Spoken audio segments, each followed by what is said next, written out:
విని నిన్ను చూచి నీ గాథల సాటి భవాబ్ది దాటవలత కాళీ ప్రసాద ప్రభు కస్తూరీ తిలకం లలాట ఫలకే పక్షస్థలే కౌస్తుభం నాసాగ్రే నవమౌక్తికం కరతలే వేణుం करे कंकणं सर्वांगे हरिचंदनं च कलयन् कंठे च मुक्तावली गोपश्री परिवेष्टितो विजयते गोपाल चूड़ामणि विजयते गोपाल चूड़ामणि పలికెడిది భాగవతమట పలికిన చెడువాడు రామభద్రుండట నే పలికిన భవహరమగునట పలికెదవే రెండు గాథ పలుకగనేలా ఈ రెండు గాథ పలుకగనేలా. ఓం నమో బ్రహ్మాదిభ్యో బ్రహ్మ విద్యా సంప్రదాయకర్తృభ్యో వంశఋషుభ్యో మహద్భ్యో నమో గురుభ్యః. సర్వోపప్లవరహిత ప్రజ్ఞానఘన ప్రత్యగర్ధో బ్రహ్మైవాహమస్మి బ్రహ్మైవాహమస్మి బ్రహ్మైవాహమస్మి. ఓం శ్రీ గురుభ్యో నమః. సర్వేభ్యో మహాభక్తిభ్యో నమః. సద్గురుదేవుల అనుగ్రహంతో మన మాకు లండన్ యాత్ర మీ అందరికీ కూడా ఈ విధంగా సత్సంగం అనేటువంటి కార్యక్రమం మనకి శ్రీకృష్ణ భగవానుడు చేస్తున్నటువంటి లీలల్ని మనం చక్కగా చెప్పుకుంటూ వింటూ అనుకుంటూ మనని కూడా మనం ఒకసారి ఉలిక్కిపడుతూ మనలో మనకి కూడా ఒకసారి ఉలిక్కిపడుతూ ఆనందిస్తూ నిన్న ఆయన ప్రార్థించారు చూడండి.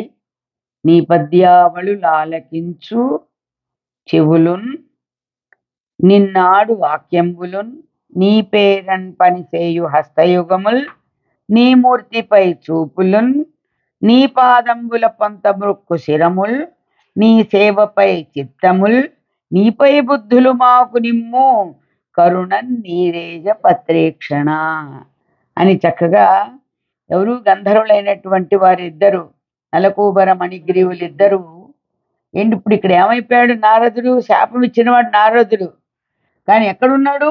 నారాయణమూర్తిని చూసేసరికి అసలు శాపం పొందామా, ఏమయ్యాము, ఎందుకు ఇలా ఉన్నాము, ఎక్కడో ఉండాల్సిన వాళ్ళం మనం భూలోకంలో ఈ మధ్య చెట్లే పడుంటవేంటి అనేటువంటి ఆ ఇతిహాసాన్ని జరిగినటువంటి దాన్ని మర్చిపోయారు వాళ్ళు.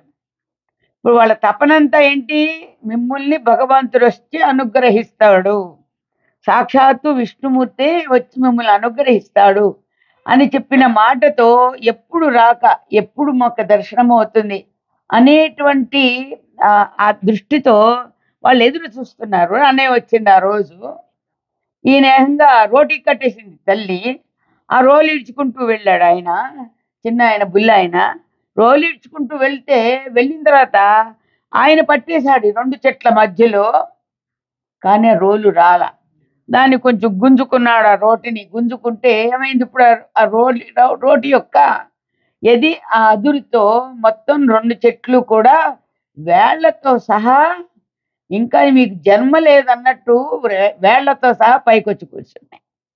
అందులోంచి ఇద్దరు దివ్య పురుషులు వచ్చారు, నలకూబర మణిగిరువులు అనేటువంటి వాళ్ళు. మనం ముందు చరిత్ర అంతా కూడా మనం చెప్పుకున్నాం, ఇది కూడా చెప్పుకున్నాం. కానీ వాళ్ళు చూడండి, కృష్ణుడిని చూసేసరికి వాళ్ళ కోరికను ఈ విధంగా తెలియజేశారు. ప్రభు కమల పత్రాల వంటి నేత్రాలు గల మహాదేవ, మహానుభావ, నీపై రచించిన స్తుతి వింటూ ఉండే చెవులను. ఏదో ప్రపంచ కబుర్లు వినడం కాదు, నీపై రచించిన స్తుతి, నీ గురించి ఉన్నటువంటి స్తుతి వింటూ ఉండే చెవులను, నిన్ను గురించి మాట్లాడే వాక్కును మాకు అనుగ్రహించు. ఏ పని చేసినా నీ పేరనే నీ పనిగా చేసేటట్లు, మా చూపులన్నీ నీ రూపం పైనే ఉండేటట్లు, మా బుద్ధులు నీ పైననే ఉండేటట్లు దయతో మమ్మల్ని అనుగ్రహించు అని వాళ్ళు ప్రార్థించారు. మనకేమవుతుంది అక్కడ? భద్రం కర్ణే విష్ణుయామదేవా భద్రం పశ్యేమాక్షభిర్యజత్రా స్థిరైరంగైస్తుష్టవాంసస్తనూభి. అది శాంతి మంత్రం. శాంతి మంత్రంలో ఏదైతే మనని ప్రార్థించుకోమని మహాత్ములు చెప్పారో, భద్రం, చెవులు భద్రం, కళ్ళు భద్రం.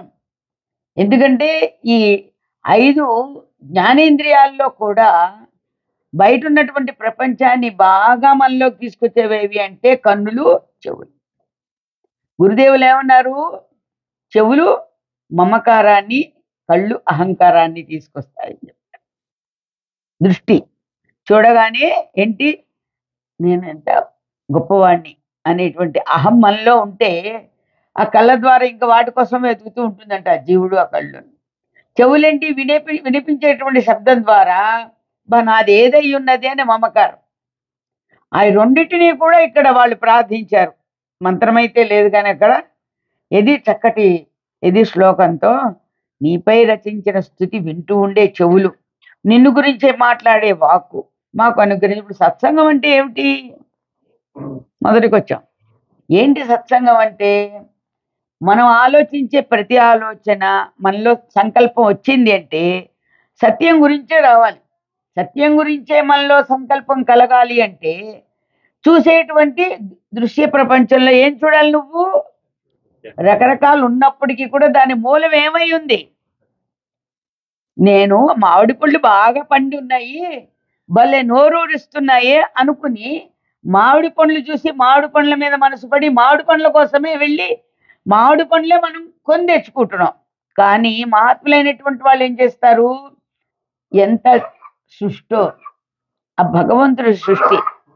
ఒక పచ్చి మామిడికాయని చెట్టును ఉన్నప్పుడు దానంతర అది రాలలేదు. దాన్ని పట్టుకుని మనం గట్టిగా లాగితే అది పుల్ల పుల్లగా ఉంటుంది. పప్పులోకి పండు వాడరు, పచ్చికాయే వాడతారు. ఆవకాయ పచ్చికాయే వాడతారు. కానీ ఆ పచ్చికాయ చెట్టు నుంచి కోస్తే ఆ చెట్టు సొనగారుస్తుంది, తొందరగా తెగదది. అంటే పులుపున్నంత వరకు మనలో కూడా ఈ అహంకార మమకారాలు అనేటువంటి పులుపున్నంత వరకు మనం ఈ బంధాల నుంచి రహితం చేసుకోవాలంటే అవ్వలేం. కానీ ఆ పండు, ఆ మామిడికాయ పండింది. పండిన తర్వాత నువ్వు అలాగే వదిలేసి చూస్తూ ఉండు, ఎప్పుడు దానంతర అది రాలిపో. ఒకవేళ నువ్వు దాన్ని పట్టుకున్నావు అనుకో, భలే పండింది అని నీ చేతుల్లోకి కూడా వచ్చేస్తుంది. అంటే అక్కడ ఏమైంది? దానంతర అదే బంధరహితం చేసుకుంది. అందుకని మనమేం చేసుకోవాలి? మన జీవితంలో మన మనస్సు అటువంటి పండేటువంటి భావల్ని మనం అలవర్చుకోవాలి. పచ్చిగా ఉన్నప్పుడు బంధాలు ఉంటాయి, పండితే బంధరహితం అవుతుంది. మనమేంటి అన్నిటి మీద పచ్చిగా అలా పట్టుకుని ఉంటే అది పులుపుగాను, బాధగాను, దుఃఖంగాను, నా అన్ని కష్టాలు ఇంకెవరికి రాలేదు, నాకే వచ్చే కష్టాలు ఇవన్నీ అనుకుంటూ ఇంకా ఇంకా ముందుకు వెళ్తుంటాం. అంతేగాని దీంట్లో సుఖపడేది లేదు. మనసు పండించుకోవాలన్నమాట. మనస్సు పండించుకోవడం అంటే భగవంతుని యొక్క నామం చేసుకుంటూ, స్మరణ చేసుకుంటూ, భగవంతుని యొక్క దివ్యమైనటువంటి లీల ఇదంతా. ఎంత బాగా సృష్టించావయ్యా నువ్వు, సృష్టిలో ప్రతి ఒక్కదానికి ఎంత పరమార్థాన్ని గుర్తించేట్లుగా పెట్టావు అనేటువంటి విషయాన్ని గుర్తిస్తూ మన మనసు ఎప్పుడు కూడా సత్యం వైపు పరుగు పెడుతుంటే, నువ్వు పేరు పెట్టుకోకర్లా సత్యనారాయణ అని. ఇంకా పేరు పెట్టుకోకర్లేదు. నువ్వే సత్యస్వరూపాన్ని పొందుతావు. మహాత్ములందరూ సత్యస్వరూపుల, వాళ్ళందరూ ఎప్పుడు నిత్య సత్యమే. ఇప్పుడు మనం ఆశ్రయించిన గురువులేంటి, మహాత్ములేంటి, ఆ దేవదేవుడు ఏంటి, కృష్ణ ప్రభు ఏంటి, ఆ చరిత్ర వింటూ ఉంటే మనకి సత్యం కాబట్టి మనందరం కూడా అంత ఇంప్రెస్ అయ్యి మనం లోపలికి వెళ్ళగలుగుతున్నాం. అటువంటి సత్యాన్ని మనం సాధించుకోవాలి. పేచీ పెడుతున్నాడట ఎవరు? కృష్ణుడు. అది కూడా చెప్పింది అక్కడ. ఏమని? చిన్న కృష్ణుడు ఒకనాడు శలకోలు పట్టుకొని చేతిలో ఒక గిన్నె, నీళ్ళ గిన్నె ఉంటే ఆ నీళ్ళ గిన్నెలో తన ప్రతిబింబం చూసుకున్నట్ట. చూసుకుంటే ఎవరో నన్ను చెన్నాకోలు పట్టుకుని కొడతానంటున్నారు లోపల నుంచి అని వాళ్ళ అమ్మ దగ్గర తీసుకువెళ్ళి వాళ్ళమ్మకి ఆ నీటిలో తన ప్రతిబింబము ఆ చెన్నాకోలు చూపించి, అమ్మ చూసావా ఎవరో ఒక పాపాయి కర్ర పుచ్చుకుని నన్ను కొట్ట వస్తున్నాడు చూడమ్మా అని పసివాని వల్లే ప్రవర్తించాడంట. తర్వాత కృష్ణుడు ఏడుస్తూ పేచి పెడుతూ ఉంటే, ఇదిగో పిచ్చగాళ్ళు వస్తున్నారు, నువ్వు ఏడ్చావంటే నిన్ను వాళ్ళ గిన్నెలో పెట్టి పట్టుకుని పోయి కొట్టేస్తారు జాగ్రత్త అని తల్లి బెదిరిస్తే, అతను వాకిట్లోకి వచ్చిన భిక్షుకులను చూచి తల్లి వంక చూచి భయపడుతున్నట్లు నటిస్తున్నాడట. సృష్టంతా అయింది. ఇట్లు కృష్ణుండు బహువిధంబుల కపట బాల లీలలు వినోదింప బృహద్వనంబున నందాదులైన గోపవృద్ధులు మహోత్పాతంబులగుటయు వాని వలన బాలుండు ఉద్ధరించుటయు చూచి ఏకాంతంబున ఒకనాడు విచారింప ఉపనందుండును వృద్ధగోపండును తన ఎరుక మెరసి ఇట్లనియే. ప్రతిదానికి అందుకనే మీటింగ్ మీటింగ్ మీటింగ్ అంటారు. ఎందుకు అందరూ కలిసి మాట్లాడరు? ఒక కార్యక్రమం ఉందంటే అందరూ కలిసి మాట్లాడుకొని దాంట్లో సాధక బాధకాలు చక్కగా గుర్తించి, కొంతమందికి కొన్ని కనిపిస్తాయి, కొంతమందికి కొన్ని కనిపిస్తాయి, కొంతమందికి కొన్ని మంచి కనిపిస్తాయి, కొంతమందికి కొన్ని మంచి కనిపిస్తాయి. ఏమి మనం చేయాలి? మంచినే చేయాలి కాబట్టి మంచి వైపు ఇలా చేద్దాం అని అనుకోవటంలో, అందుకని ఒక్కొక్కళ్ళే డిసిషన్ తీసుకున్నారనుకోండి, లేనిపోయిన బంధనంతా వచ్చి మీద పడుతుంది. మన మీద పెట్టుకోకుండా చక్కగా అందరినీ అడిగి అందరూ ఏమంటున్నారో చూసి, వాళ్ళు కూడా ఇందులో ఇన్వాల్వ్ అయ్యే ఉంటారుగా, అందుకని వాళ్ళ చేతికి ఆ పని అప్పచెప్పామనుకోండి, దొంగాడి చేతికి తాళాలు ఇచ్చినట్టు. అప్పుడు ఏంటంటే పని చేసేటువంటి వారు మన ముందుంటే అసలు మాట పడక్కర్లేదు మనకి. ఇంకోటి మనకి ఎక్కువ బాధ ఉండదు, కొంచెం ఆందోళన అనేటువంటిది ఉండదు కార్యకర్తలకి. అలా ఈ విధంగా కృష్ణుడు బాల్య క్రీడలు చూపుతూ గోపి గోపకులను వినోదింప చేస్తున్నాడు. అందరూ చాలా ఆనందంతో మురిసిపోతున్నారు. ఒకనాడు ఆ రేపల్లెలోని ఒక పెద్ద పెద్ద తోపులో నందుడు మొదలైన గోపకులందరూ సమావేశమై అప్పటి వరకు సంభవించిన భయంకరమైన ఉత్పాతాలు, పూతన, తర్వాత ఎవరు శగడాసురుడు, ఇంకెవరు తృణావర్తుడు, మరి ఇలాంటి వాళ్ళందరూ చాలా మంది వచ్చి వాటిని కృష్ణుడు తప్పించుకోవటం, వాళ్ళ ఉత్పాతాలు రావటం, కృష్ణుడు వాటి నుంచి తప్పించుకోవడం,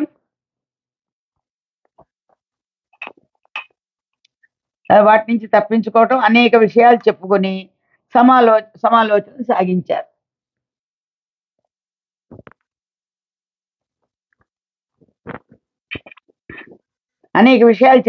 సమాలోచనలు సాగించారు. వారిలో ఉపనందుడని ఒక వృద్ధ గోపాలని బుద్ధిలో అకస్మాత్తుగా దైవ సంకల్పం వల్ల ఒక ఆలోచన మెరిసింది. అతడు ఇలా అన్నాడు. ఎవరు? వృద్ధనందుడు, వృద్ధ గోపాలుడు. ఉపనందుడు అనేటువంటి ఒక వృద్ధ గోపాలుడు ఇలా అంటున్నాడు. ఇక్కడ నందురే మనుజులి మన కృష్ణునికి ఎగ్గుసేయగా రక్కసురాలు చన్నొసంగే రాలపై సుడిగాలి వీచే బైక్రిక్రియన్ తరులు వడియే కేశవు సత్కృపదప్పెజాలునే ఎక్కడెక్కడైనా పోవలయునింకడ గోపకులార వింటిరే. ఇది అసలు మనుషులుండే ప్రదేశమా? ఆయన అంటున్నాడు. అంటే కష్టాలు వచ్చేసరికి అలా ఉంటుంది. ఇది అసలు మనుషులుండే ప్రదేశమా? మన ఈ చిన్ని కృష్ణునికి అపకారం చేయడానికే రాక్షసి ఒకటి చనుబాలిచ్చింది, రాళ్లతో సహా సుడిగాలి వీచింది, దట్టమైన చెట్లు వానిపైన పడిపోయినాయి. ఇన్ని అపాయాలు శ్రీమన్నారాయణమూర్తి దయ వలన తప్పిపోయాయి. శ్రీమన్నారాయణుని దయచేతి ఇవన్నీ తప్పుకుపోయాయట. ఇన్ని కష్టాలు వచ్చి ఇక చాలు, ఇప్పటికైనా మరో క్షేమంకరమైన ప్రదేశానికి వెళ్ళిపోవడం మంచిది. వింటున్నారా? మనకి ఇక్కడ బాగోలేదు, ఇక్కడ సరిగ్గా లేదు, అందుకని మనం ఇంకో చోటికి వెళ్ళిపోవడం మంచిది.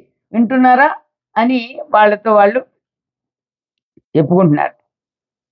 బృందావనం అనే ప్రదేశం ఉన్నది. అక్కడ పశువులకు మేత పుష్కలంగా ఉంటుంది. అది విహరించడానికి చక్కని పర్వతాలు, నదులు, చెట్లు, తీగలు కలిగి ఎంతో అందంగా ఉంటుంది. అక్కడికి పోదాం పదండి. కసవు కలదిరువు పశులకు అసదద్రి నది మహీజలతి కావలి వెంపెసగును కాపురమునకును పొసగును బృందావనంబు వదబ అచ్చటికిన్. బృందావనం అనే ప్రదేశం ఉంది. అక్కడ పశువులకు మేత పుష్కలంగా ఉంటుంది. అది విహరించడానికి కూడా చక్కని పర్వతాలు, నదులు చెట్లు తీగలు కలిగి ఎంతో అందంగా ఉంటుంది, అక్కడికి పోదాం పదండి అని ఒక ఆయన సలహా ఇచ్చాట. అని ఉపనందుని పలుకుల కార్యులైన పలుకులకు ఆర్యులైన గోపకులిదియ కార్యంబు మందలయని కొందల మందగ ఆలమందల నమంద గమనంబున ముందర నడవంబనిచి గ్రంథు కొనకుండా బాలవృద్ధనారులెక్కిన తేరులు సాగించి తారు తను త్రాణ తూణీర వానధరులై విండ్లబట్టుకొని నడవ పండ్ల వెనుక కొమ్ములింబులం పూరించుచు నవార్యంబులకు తూర్యం రవంబులు శలంగ నార్య పురోహిత సమేతులై వేడుకలు కొనలు నిగుడ మొనలేర్పరుచుకొని పావనంబగు బృందావనంబున కొంజనిరప్పుడు. ఉపనందుడు ఇలా చెప్పగానే పెద్దలు పూజ్యులైన గోపకులందరూ అంగీకరించారు. ఒక క్రమ పద్ధతిలో ముందుగా ఆవుల మందలను వేగంగా బృందావనానికి తోలించారు. ముందర చూడండి, వస్తువులు అవన్నీ ముందర పంపించేస్తారు కదా లారీలకి, ఇంటి సామానంతా ఎక్కించి ఇంకో ఊరు వెళ్ళాలంటే. అలాగే వీళ్ళు కూడా ముందర ఆవుల మందలన్నిటినీ కూడా బృందావనానికి తోలించారు. వాటికి రక్షగా వెనుకనే వారి బండ్లు బయలుదేరినాయి. వానిలో బాలకులు, స్త్రీలు, వృద్ధులు పయనం సాగించారు. ఆ బండ్లలో కాస్త బాలకులు, స్త్రీలు, వృద్ధులు అయినటువంటి వాళ్ళు ప్రయాణం సాగించారు. వాని ప్రక్కనే గోపాలకులు కవచాలు, ధనుర్బాణాలు, అమ్ముల పొదులు పట్టుకొని బయలుదేరారు. ఏమో దారిలో ఏ ఉత్పాతం వస్తుందో అని. బండ్లకు వెనుకగా బాకాలు మొదలైన తూర్యములు మ్రోగుతూ ఉండగా పూజ్యులైన పురోహితులు వెంట నడువగా పల్లెలోని మిగిలిన వారందరూ బయలుదేరారు. బండ్లకు వెనుకగా బాకాలు మొదలైన తూర్యములు మోగుతుండగా ఊతున్నారు, వెళ్ళిపోతున్నాం అనుకున్నాం. ఇది ఊరేగింపుగా ఉంది, ఊరు మరలినట్టుగా లేదు. అంటే ఉన్నవాడు దేవుడు కదా. మోగుతుండగా పూజ్యులైన పురోహితులు వెంట నడువగా పల్లెలోని మిగిలిన వారందరూ బయలుదేరారు గుంపులు గుంపులుగా. ఈ మొత్తం అంతా ఉప్పొంగే ఉత్సాహంతో పుణ్యభూమి అయిన బృందావనానికి బయలుదేరారు. ఎలా ఉంటుందంటే, మనం పూర్వం పల్లెటూళ్ళలో ఉండేవాళ్ళు, మనకు అసలు ఏ ఊరు తెలిసేది కాదు. ఇప్పుడు అక్కడి నుంచి ఏదైనా పక్కన పెద్ద పల్లెటూరు ఉంది, అదే ఒక పెద్ద సిటీ ఉంది, దానికి వెళ్ళటం అంటే ఇప్పుడంటే ప్రయాణాలు చాలా సులువుగా మాటి మాటికి వెళ్తున్నారు. కానీ అప్పుడు ఉండేవి కాదు కదా. మనకి చిన్నప్పుడు అమ్మ వాళ్ళు ఎక్కడికన్నా తీసుకెళ్తున్నారంటే మనకి ఎంత సరదాగా ఉండేదో. అప్పుడు సర్దుకునే సామాన్లు ఉండేవి కొద్ది సామాన్లు సర్దుకునే ఉండేవి. పుట్టిన దగ్గర నుంచి ఎప్పుడైతే శరీరము నేను అనే భ్రాంతి వస్తుందో అప్పటి నుంచి అది మనతోనే వస్తూ ఉంటాయి. అది ఎక్కడికి వదలడానికి వీలు ఉండదు. అలాగే వీళ్ళు కూడా చాలా ఉత్సాహంతో బయలుదేరారు. పసుపులాడియు రోజ కుంకుమ పంక శోభితలై వసనలైక చభార చంపకదామలై సులలామలై పసిడి మాడల కాంతుల పర్వదేరుల మీద పెంపెసగబాడిరి వ్రేతల హరిహేల లింపగునేలన్. గోపికలు చక్కగా పసుపు రాసుకొని స్నానాలు చేసి వక్షస్థలం పైన కుంకుమ పూతలు పూసుకొని తళతళలాడే వస్త్రాలు ధరించారు. అందంగా తిలకాలు దిద్దుకున్నారు. పెద్ద కొప్పులపై సంపెంగ పూల దండలు ధరించారు. మెడలోని బంగారు కాసుల పేరు కాంతులు రొమ్ములపై ప్రసరిస్తున్నాయి. వారు బండ్లలో ఎక్కి కూర్చొని చక్కని కంఠాలతో మాధవుని మీద మధురమైన ఏల పాటలు పాడుతూ ఉన్నారట. అక్కడ చక్కగా పసుపు రాసుకుని, ఇది మనం రక్షింపబడడానికి ఊరెళ్తున్నట్టుగా లేదు, అక్కడ ఒక ఇది మనం పుణ్యక్షేత్రం వెళ్తున్నాం అన్నట్టుగా చక్కగా వాళ్ళందరూ పసుపు రాసుకుని చక్కగా అన్ని మంచి మంచి బట్టలు కట్టుకుని తిలకాలు పూసుకొని తల నిండా పూలు పెట్టుకుని బంగారాలవి వేసుకుని బండ్లలో ఎక్కి కూర్చొని చక్కని కంఠాలతో పాటలు పాడుకుంటూ వెళ్తున్నారట. అప్పుడు రోహిణి యశోద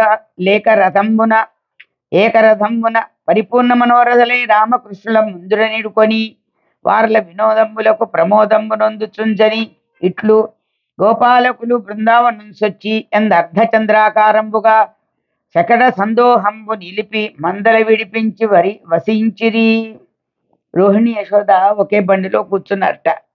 ఏ కోరికలు లేని ఆనంద స్థితిలో బలరామకృష్ణులను ఎదుట కూర్చోబెట్టుకుని వారి ఆటపాటలతో చాలా ఆనందించుతూ ప్రయాణం సాగించారు.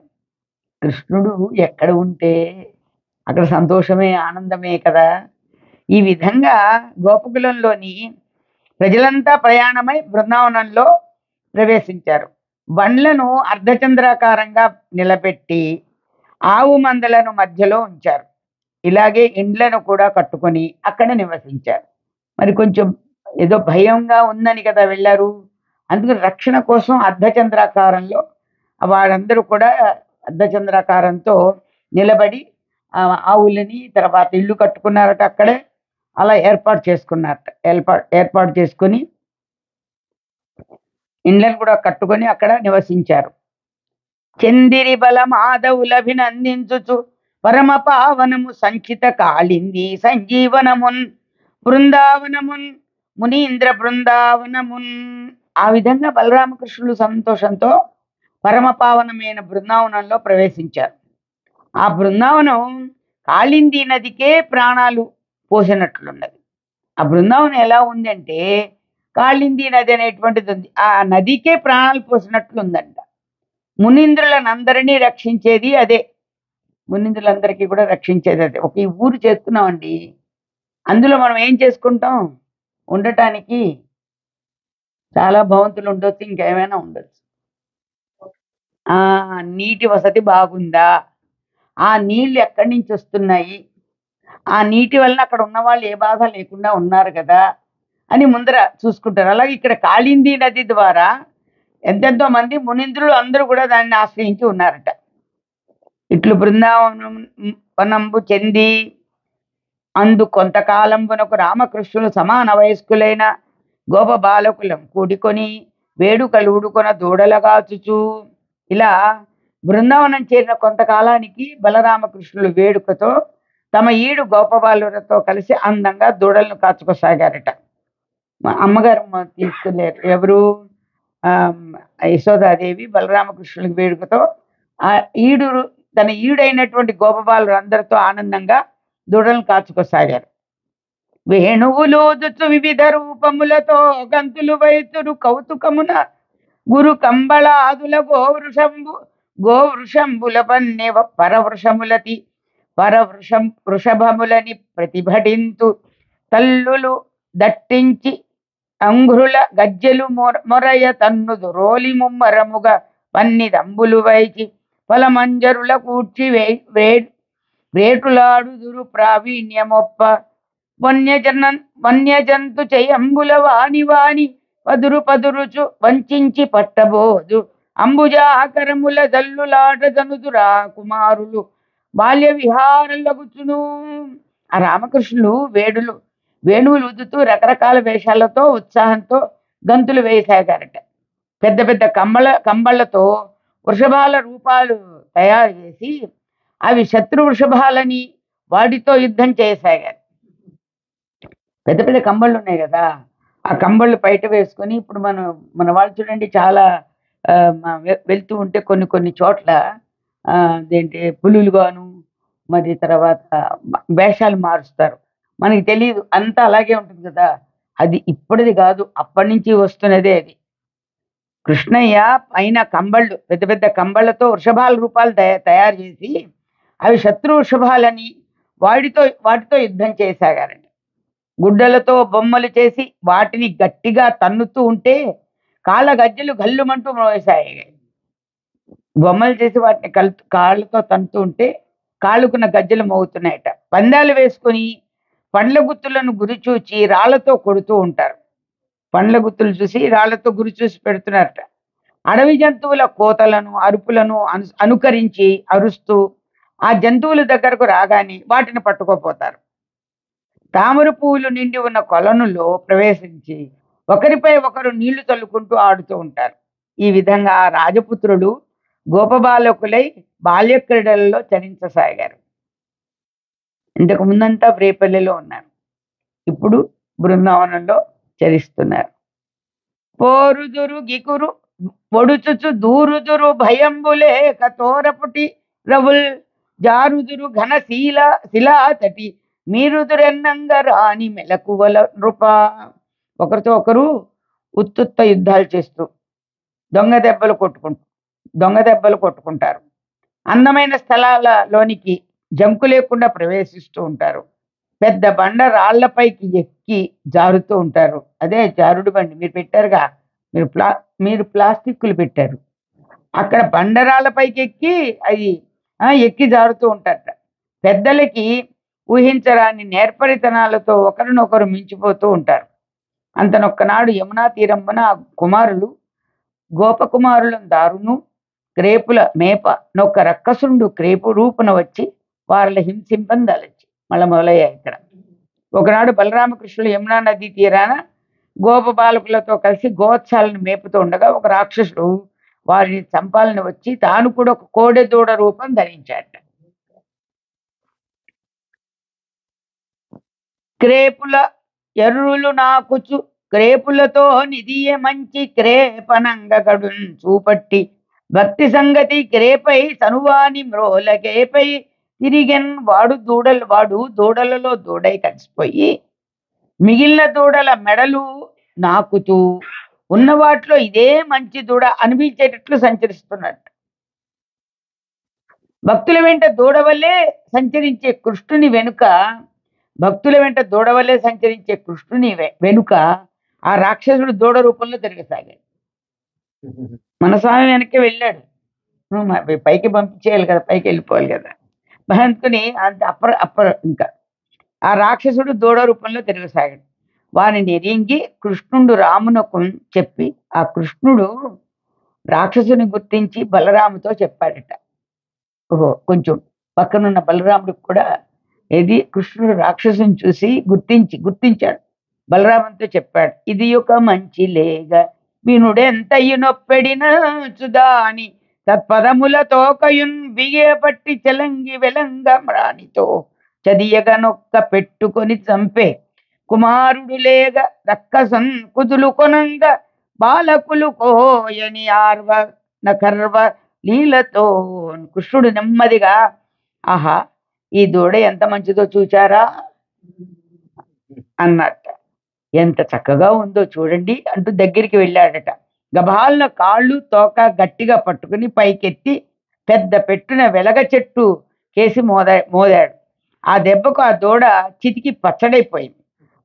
ఈ విధంగా దూడ రూపంలో వచ్చిన వత్సాసురుడు అనే రాక్షసుడు గిలగిల కొట్టుకుని చచ్చిపోయాడు. గోపబాలకులు ఆనందంతో ఒక పెట్టున పెద్దగా కేకలు వేశారు. రాక్షసుని చంపి కేకలు పెట్టారు. ఇట్లు రక్కసుడు వ్రేటుపడి విశాలంబకు సాలంబుతో నేలం కూలినప్పుడు ఇలా రాక్షసుడు దెబ్బతిని చచ్చి నేల కూలిపోయాడు. ఆ దెబ్బకు అందమైన వెలగ చెట్టు కూడా కూలిపోయింది. వెలగ చెట్టు కేసి కొట్టాడు కదా, ఆ దెబ్బతో వెలగ చెట్టు కూడా పడిపోయిందట. గోపకుమారులు చచ్చిపడిన రాక్షసుని చూచి పట్టరాని ఉత్సాహంతో గొంగళ్ళు ఎగరవేశారు. వాళ్ళ చేతులు ఏమున్నాయి మరిగా, అది గొంగళ్ళు ఎగురవేశారు. ఎగిరి దూకారు, చప్పట్లు కొట్టారు, తుళ్ళింతలతో పొంగిపోయారు, కృష్ణుని బలాన్ని పొగిడారు. ఆ సమయంలో వేలుపులు విరుల వానలు కురిపించి ఆ సమయంలో దేవతలు పుష్పవర్షాలు కురిపించారు. వాళ్ళు చూస్తున్నారు, వాళ్ళ కష్టాలన్నీ గట్టెక్కుతున్నాయి కదా, అందుకని వాళ్ళందరూ కూడా పయనించి పుష్పవర్షాలు కురిపించారట. పరీక్షిత్ మహారాజా, ఆవు తన దూడను రక్షించేటట్లు ఈ లోకాలన్నింటినీ వాత్సల్య భావంతో రక్షించడానికి అవతరించాడు కనుక భక్తులను కన్నబిడ్డల వలె కాపాడే కృష్ణుడు దూడలను మేపుతూ ఉండి కూడా దుర్మార్గుడైన వత్సాసురుని చంపివేశాడు.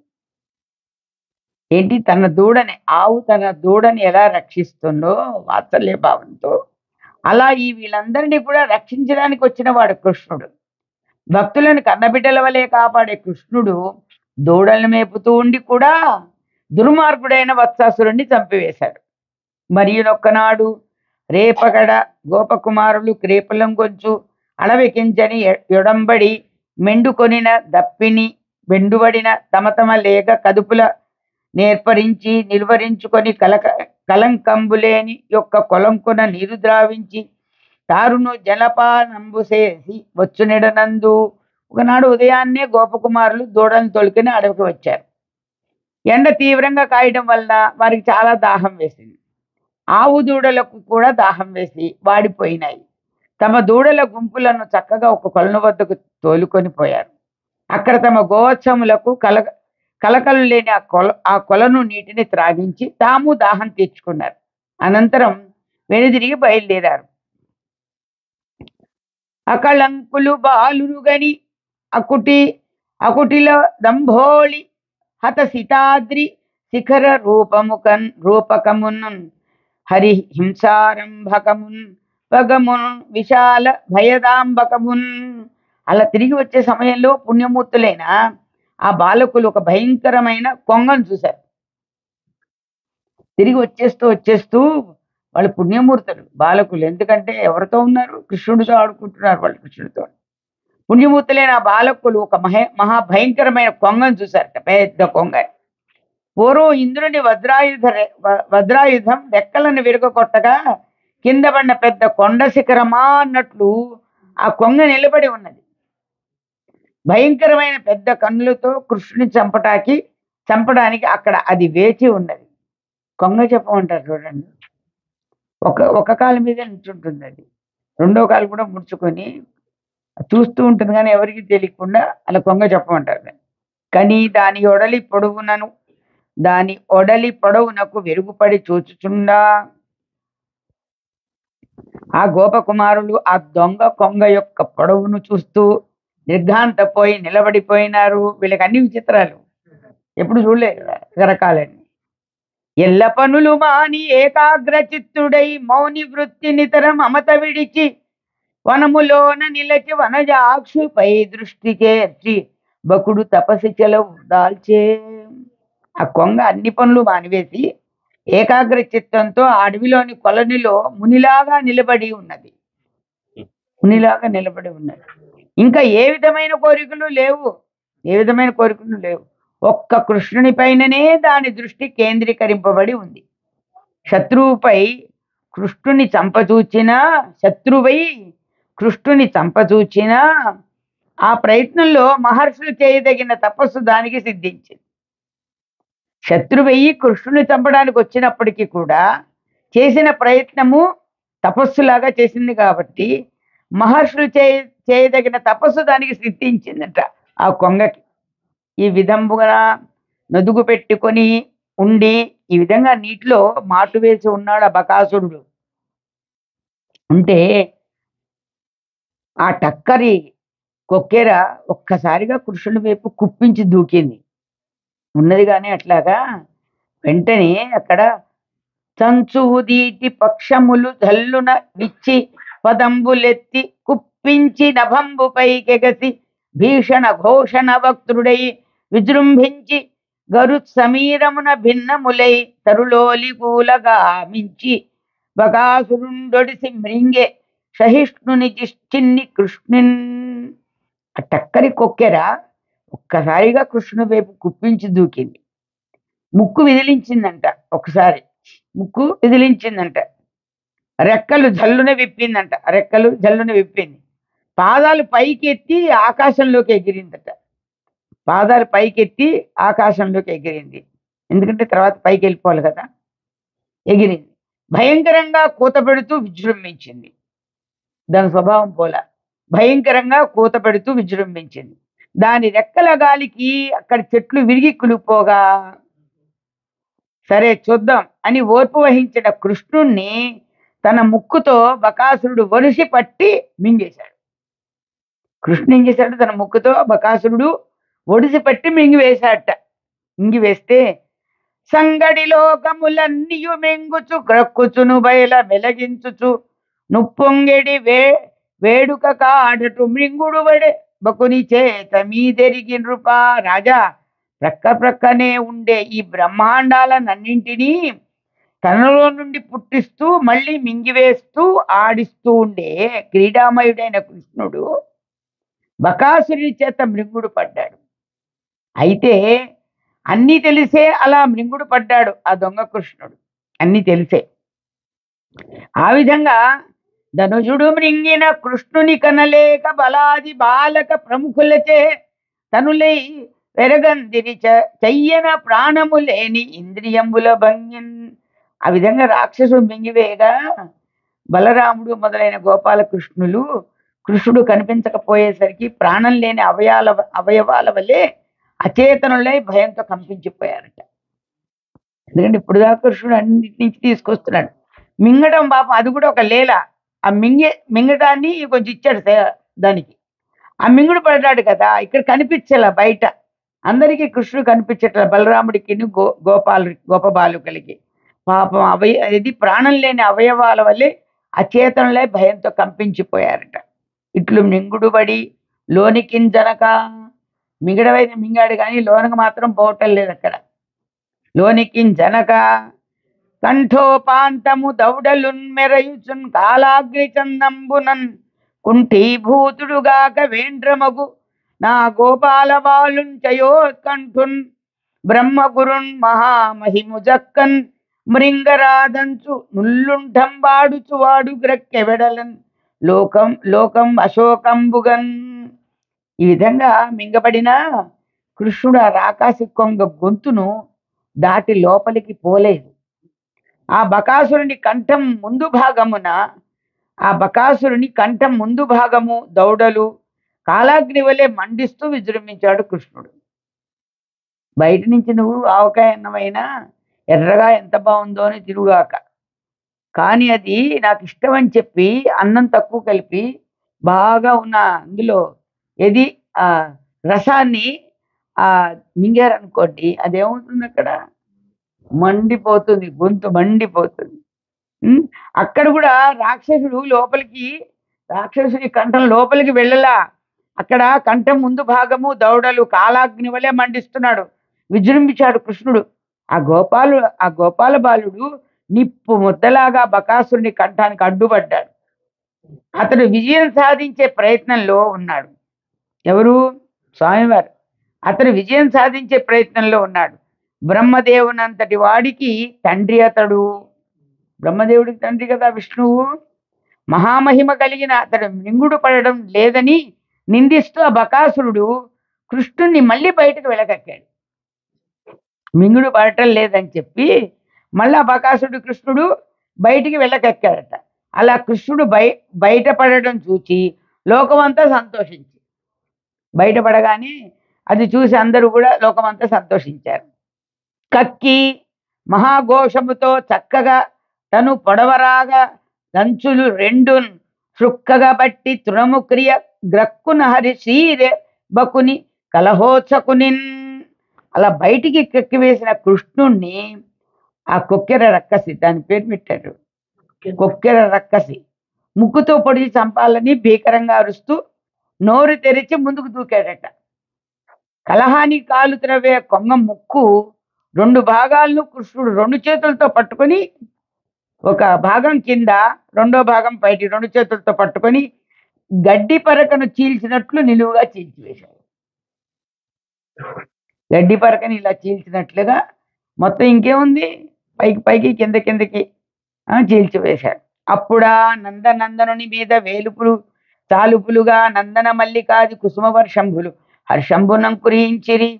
దేవవాద్యంబులు మొరసే రామాది గోపకుమారులు ప్రాణంబులతో కూడిన ఇంద్రియంబులు పోలే క్రమ్మర కృష్ణునింగని రమ్మని కౌగలించుకొని కృష్ణ సహితులయ్యి లేగదాటుల మరల దాటించుకొని మందగమనం మందకరిగిరి వారల చేతన వృత్తాంతం మందయు విని వెరంగుపడి గోపికా జనంబులు. అలా బకాసురుని చంపగాని కృష్ణుని పైన దేవతలు సంతోషంగా రకరకాల పూలవానులు కురిపించారు. ఆకాశంలో దుందుబి ధ్వనులు వినిపించాయి. ప్రాణాలు రాగానే ఇంద్రియాలు కూడా ఎలా సచేతనములు అవుతాయో అలాగే బలరాముడు మొదలైన గోపకుమారులందరూ బ్రతికామని సంతోషించారు. బ్రతికొచ్చావా కృష్ణ అంటూ అతన్ని కౌగలించుకున్నారు.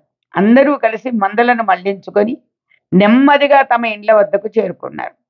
అందరూ కలిసి మందలను మళ్లించుకుని వెళ్దాం పదండి అని నెమ్మదిగా తమ ఇండ్ల వద్దకు చేరుకున్నారు. బకాసుర వధను గురించిన కథ అంతా వారు చెప్పగా గోకులంలోని గోపికా జనాలు విని నివ్వెరపోయారట. రాగానే మన కృష్ణుడు బకాసురుని ఇలా చంపాడు, ఇలా జరిగింది, లోపలికి వెళ్ళిపోయాడు, మాకు బలం వేసింది, మా కృష్ణుడు ఏమైపోయాడు ఇంకెందుకు అనిపించింది. కానీ వెంటనే మళ్ళీ బయటికి ఉరికిపడ్డాడు. ఉరికిపడ్డగానే ఆ బకాసురుని రెండు చించి చంపాడు అని చెప్పారు. అందరూ కూడా నివ్వెరపోతున్నారు. ఆపదల మీద నాపదలి పాపని చెంది తొలంగే ఈ అర్భకుపై పడిన కలులు దహనుని వైపున శలభముల పగిది బడిరి ధరిత్రిన్.